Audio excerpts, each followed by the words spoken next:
Gracias por acompañarnos en este nuevo video de la serie exegética de Génesis capítulo 1 al 12. Dejamos el video anterior en el momento mismo en que Dios creó al hombre, Génesis capítulo 2, versículo 7. Así que continuamos ahora en el versículo 8 y vamos a leer a continuación hasta el versículo 14. Plantó pues Jehová Dios un jardín en Edén al oriente y puso allí al hombre que formó. E hizo brotar Jehová Dios del suelo todo árbol agradable a la vista y bueno para comer. Además el árbol de la vida en medio del jardín y el árbol del conocimiento del bien y del mal. Y un río salía de Edén para regar el jardín, de allí se dividía y se convertía en 4 brazos. El nombre del primero es Pisón, el cual rodea toda la tierra de Javila, allí hay oro. El oro pues de aquella tierra es bueno. Allí también hay bedelio y piedras de ónix, y el nombre del segundo río es Gihón, que rodea toda la tierra de Etiopía, y el nombre del tercer río es Hidekel, este rodea al oriente de Asiria, y el cuarto río es el Éufrates. Les recuerdo que pueden acceder a la traducción completa con notas exegéticas en la descripción de este video.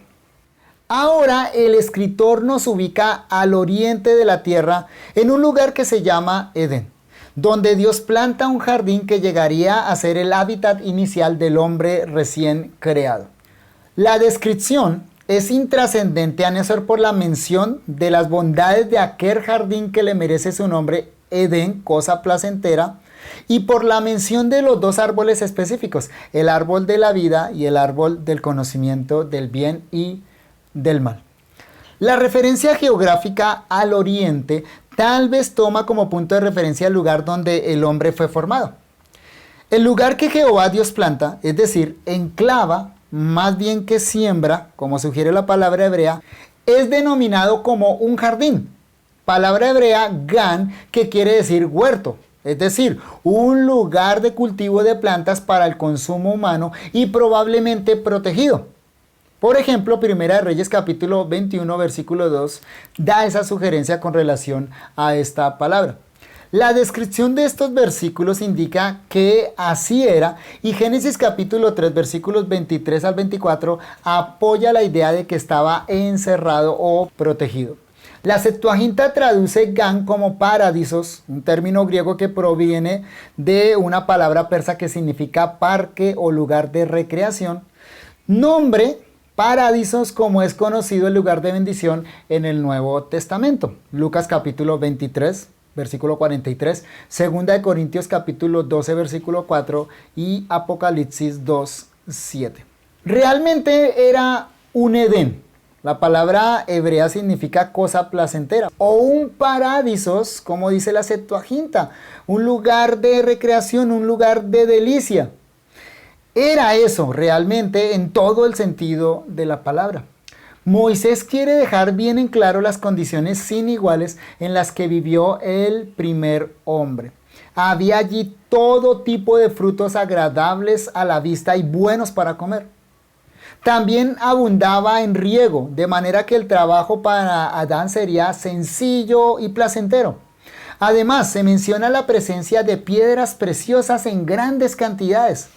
Posteriormente, el verso 19 añade un detalle más a este relato paradisíaco. Dios puso allí muchos animales que completaban un cuadro maravilloso. Sobresalen en la narración 2 árboles que son mencionados específicamente. El primero es el árbol de la vida que se encontraba en medio del jardín. De acuerdo con Génesis 3:3, en palabras de la mujer, el árbol del conocimiento del bien y el mal también se encontraba en medio del jardín. Ese primer árbol mencionado era un árbol frutal. La palabra hebrea etz señala hacia eso, como cualquier otro de los árboles que estaban allá en el Edén, pero tenía un carácter especial. Tanto el término que lo escribe como la especificación geográfica indican que este era un árbol real, físico. La palabra Hayim, se le llama el árbol de la vida, es la misma usada en el versículo 7 cuando habla del aliento de vida, aquel soplo vital que salió de la boca de Dios para darle vida al hombre. El genitivo acá, árbol de vida, puede entenderse como que produce vida o que hay en él vida.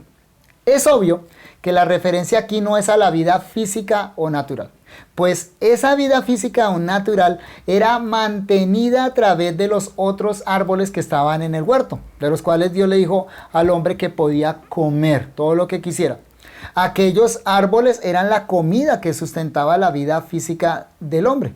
Las palabras de 3:22 nos llevan por un buen camino en la interpretación del término vida. Observen. Y dijo Jehová Dios, he aquí el hombre es como uno de nosotros, sabiendo el bien y el mal. Ahora pues, que no alargue su mano y tome también del árbol de la vida y coma y viva para siempre. Que los hebreos entendían esta expresión árbol de vida en un sentido espiritual es claro por el uso que encontramos en textos como Proverbios 3:18, 11:30, 13:12 y 15:4. De manera que el árbol de la vida era un árbol que suministraba vida espiritual, vida eterna, vida permanente. No es claro en nuestro pasaje si ese carácter era intrínseco en el árbol o meramente transferido.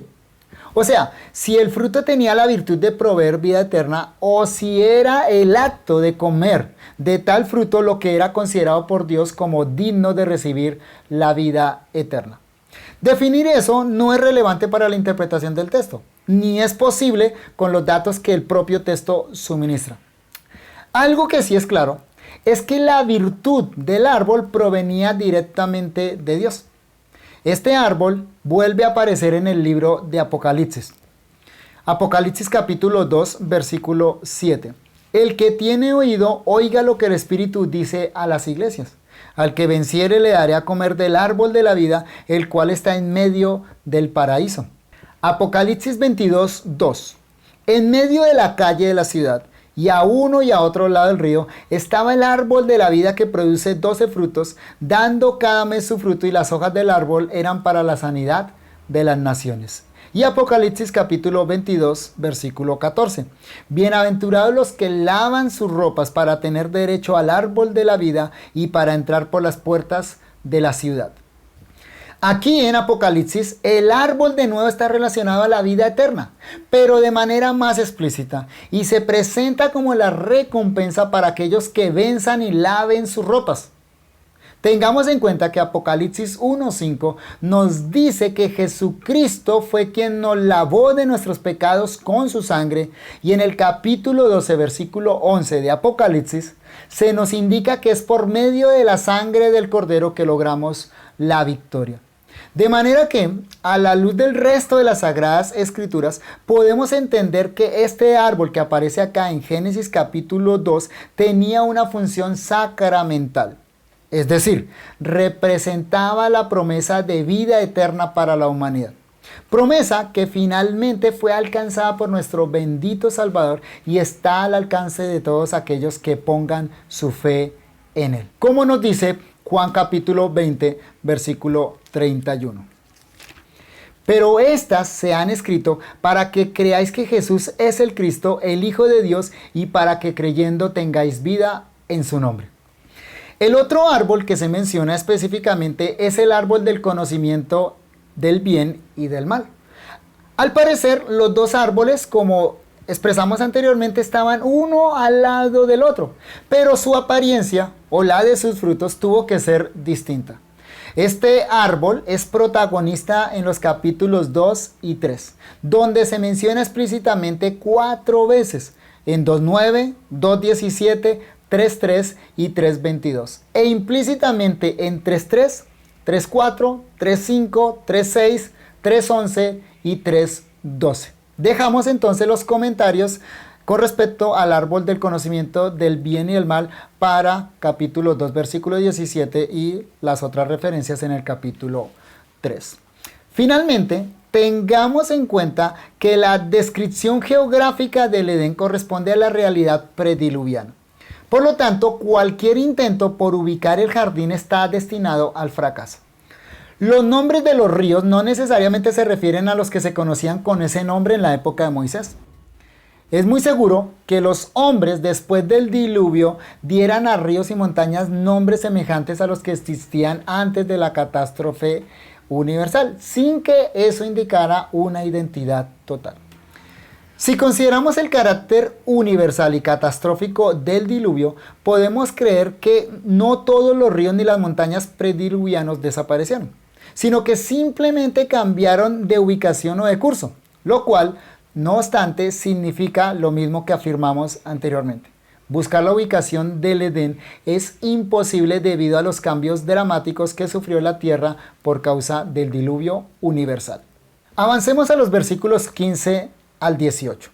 Luego tomó Jehová Dios al hombre y lo puso en el jardín de Edén para que lo labrara y lo guardara. Y ordenó Jehová Dios al hombre diciendo: de todo árbol del jardín ciertamente comerás, pero del árbol del conocimiento del bien y del mal no comerás de él, porque en el día que comas de él ciertamente morirás. Además dijo Jehová Dios: no es bueno que el hombre esté solo, haré para él a una ayuda que le corresponda. El versículo 15 repite la afirmación del versículo 8, pero añade que Dios le da al hombre una tarea para realizar y un mandamiento para obedecer. Al final señala la intención divina de hacerle una compañía. Es decir, después de dar una breve descripción del jardín, versículos 9 al 14, vuelve al asunto del hombre y el por qué Dios lo puso allí. Esta es la manera típica de la narración hebrea, que ya hemos encontrado con relación al capítulo 1 y 2. En este texto se describen tres factores fundamentales para la maduración de todo ser humano: trabajo, obediencia y compañía. Trabajo, obediencia y compañía. Dios, como habíamos dicho anteriormente, es presentado en este pasaje como Padre, ejerciendo su pedagogía divina con su Hijo recién creado. Así que tenemos aquí las directrices divinas para una crianza sana, los parámetros generales que todo padre debe seguir en el desarrollo de sus hijos para llevarlos a la madurez. Dios está llevando a Adán a la madurez para que alcance el propósito para el cual fue creado. Y seríamos sabios como padres siguiendo ese mismo método divino. Hay dos ideas implícitas en lo que acabamos de decir que son fundamentales para el entendimiento de todo el texto y de lo que significa la imago Dei, la imagen de Dios en el hombre. Primero, como imagen de Dios, el hombre es un imitador de Dios. Para este fin fue capacitado plenamente. Al mandar que el hombre labre y guarde el jardín, Dios simplemente le está diciendo que replique lo que él hizo en el capítulo 1 a nivel cósmico. En su microcosmos, el Edén, Adán debe hacer lo que Dios hizo en el macrocosmos. Dios ordenó cielos y tierra. Adán debe labrar el Edén para que continúe siendo un paraíso. Los dos términos hebreos que utiliza Moisés para la tarea de Adán son abad, que significa trabajar o labrar, y el término shamar, que significa guardar o proteger. A través de ese trabajo de Adán, el Edén va a continuar siendo un paraíso y va a ser extendido en toda la tierra. Esta es la razón por la cual Dios creó el universo desordenado y vacío. Dios se constituye en ejemplo para su Hijo. El principal instrumento que Dios va a utilizar para la preservación del orden recién creado es el hombre. Algo que no podemos ni debemos pasar por alto en este texto es el uso deliberado que Moisés hace de los dos verbos hebreos mencionados anteriormente: abad, labrar o trabajar, y shamar, guardar o proteger. Esos dos verbos aparecen juntos en el contexto de la tarea encomendada a los sacerdotes de Israel. Por ejemplo, en Números capítulo 3, versículos 6 al 8 y capítulo 8, versículo 26. Haz que se acerque la tribu de Leví y hazla estar delante del sacerdote Aarón para que le sirva y desempeñen, hebreo abad, el encargo de él y el encargo de toda la congregación delante del tabernáculo de reunión para servir. Abad en hebreo, en el ministerio del tabernáculo, y guarden, shamar, todos los utensilios del tabernáculo de reunión y todo lo encargado a ellos por los hijos de Israel, y ministren, abad en hebreo, en el servicio del tabernáculo. El otro texto, 8:26, dice: servirán con sus hermanos en el tabernáculo de reunión para hacer, literalmente en hebreo, shamar o sea, para guardar la guardia, pero no servirán, hebreo abad, en el ministerio. Así harás con los levitas en cuanto a su ministerio. De manera que los sacerdotes estaban para servir a Dios en el santuario y para guardarlo de cualquier profanación. Esto sugiere fuertemente que el Edén era un santuario, el lugar de la presencia especial de Dios y desde donde gobernaría todo su pueblo, toda la tierra, y que además debía ser guardado de cualquier profanación. Ezequiel 28:11 en adelante presenta esa misma figura, pero lo tomaremos en cuenta en la explicación de Génesis capítulo 3. Adán entonces ejercía una labor sacerdotal en el Edén. Lo segundo que queremos considerar con relación a nuestro texto es que Dios creó al hombre bueno en gran manera, como todo lo demás que hizo. Pero así como las plantas y los animales debían empezar a crecer individualmente y como especie, el hombre debe empezar a madurar como individuo y como raza. Esto simplemente quiere decir que el hombre fue creado completo, pero con la capacidad de madurar en todos los aspectos, especialmente en lo espiritual, que no es otra cosa que el desarrollo pleno de la imagen de Dios en él. La madurez para el ser humano implica, por lo tanto, llevar al máximo nivel su semejanza con Dios. Salmo capítulo 17, versículo 15. En cuanto a mí, veré tu rostro en justicia, estaré satisfecho cuando despierte a tu semejanza.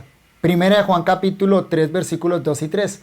Amados, ahora somos hijos de Dios y aún no se ha manifestado lo que hemos de ser. Pero sabemos que cuando Él se manifieste, seremos semejantes a Él porque le veremos tal como Él es. Y todo aquel que tiene esta esperanza en Él, se purifica a sí mismo, así como Él es puro. Romanos 8:29, porque a los que antes conoció, también los predestinó para que fuesen hechos conformes a la imagen de su Hijo, para que Él sea el primogénito entre muchos hermanos. Dios planea llevar al hombre a la madurez a través de los tres factores antes mencionados: el trabajo, el mandamiento y la compañía. Los tres tienen que ver con la imagen de Dios en el hombre y su plena manifestación. Entonces, las tareas que Dios está colocando sobre el hombre son parte de ese proceso que tiene como fin llevar a su hijo a la madurez. El mandato cultural, Génesis 1:26 al 28, tiene que ver con el desarrollo de su pleno potencial humano a imagen y semejanza de Dios. Cuando el hombre guarda, cuida, preserva, sostiene la creación, está imitando a su creador, que es protector y sustentador. Pero a Dios le interesa no solo el desarrollo funcional del hombre, sino sobre todo su desarrollo moral, porque es aquí donde mejor se refleja la semejanza con Dios. Por tal razón, al mandato cultural de Génesis 1:26 al 28, Dios añade un mandato moral. De todo árbol del jardín ciertamente comerás, pero del árbol del conocimiento del bien y del mal no comerás de él, porque en el día que comas de él ciertamente morirás. Volviendo a Génesis 1:2 y enfatizando por qué Dios creó desordenado y vacío, ahora notamos claramente cómo ese trabajo que hace Dios de ordenar la tierra y llenar la tierra es precisamente lo mismo que le está diciendo a Adán. Adán debe guardar el jardín, debe ordenar el jardín y desde el jardín toda la tierra sojuzgar, gobernar, y según Génesis 1:26, Adán y Eva deben poblar toda la tierra, o sea, llenar. Dios, ¿qué hizo en Génesis 1? Ordenó, separó y luego llenó. El hombre debe imitar a Dios en esta tarea. En el próximo video pasaremos a considerar el mandato relacionado al árbol de la vida y el árbol del conocimiento del bien y del mal. Muchas gracias por acompañarnos. Dios los bendiga.